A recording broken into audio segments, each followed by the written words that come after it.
j'aimerais que les gens sachent que je suis sensible, vulnérable, et même si ma résilience me permet d'avancer, c'est quelque chose avec lequel je lutte. Je pense, comme je le dis souvent, que tous ceux qui me connaissent, eux, me voient comme quelqu'un de confiant, extraverti et très pétillant. Mais sous la surface, je suis une personne très douce et vulnérable, et j'aimerais que plus de gens le sachent. Mon parcours avec Flow a été génial.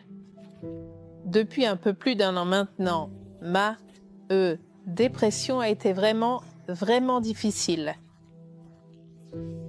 Ma situation s'est détériorée depuis la fin de 2022 et tout a vraiment basculé pour moi en septembre de l'année dernière. Mon mari et moi, nous avons perdu un fils. Il est né sans vie. Nous n'avons droit à rien.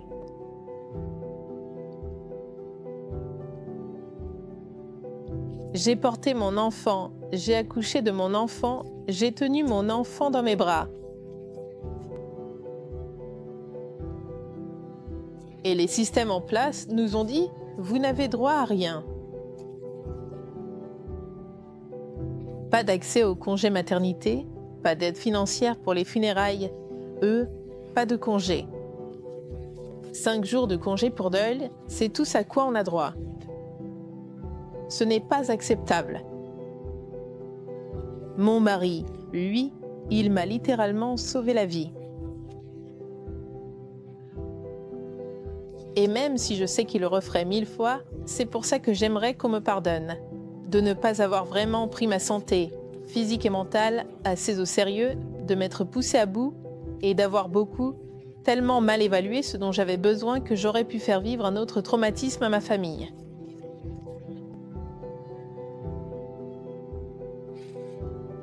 Comme je l'ai dit, j'ai grandi dans un environnement avec pas mal de traumatismes. Ce qui m'a amené à prendre soin des gens autour de moi. Je mets souvent de côté mes propres besoins pour privilégier ceux des autres. Et je pense que c'est ça, avec le temps, qui m'a mené à des situations où je n'ai pas remarqué ou vraiment prêté attention à la façon dont je me sentais, à la dégradation de ma santé. Flow m'a permis de me retrouver. Vivant dans un monde sans couleurs, Flow m'a aidé à commencer à voir des nuances et des couleurs différentes. Chaque jour. Vous savez, mettre Flow chaque jour, ou maintenant, 2 fois par semaine, c'est un de ces moments où je me dis « Ah, ce sont 30 minutes rien que pour moi ». J'espère, qu'il y a des personnes qui se reconnaissent dans mon expérience et dans le parcours que j'ai suivi et qu'elles retiennent que s'accorder du temps à soi-même est quelque chose de nécessaire. C'est non négociable.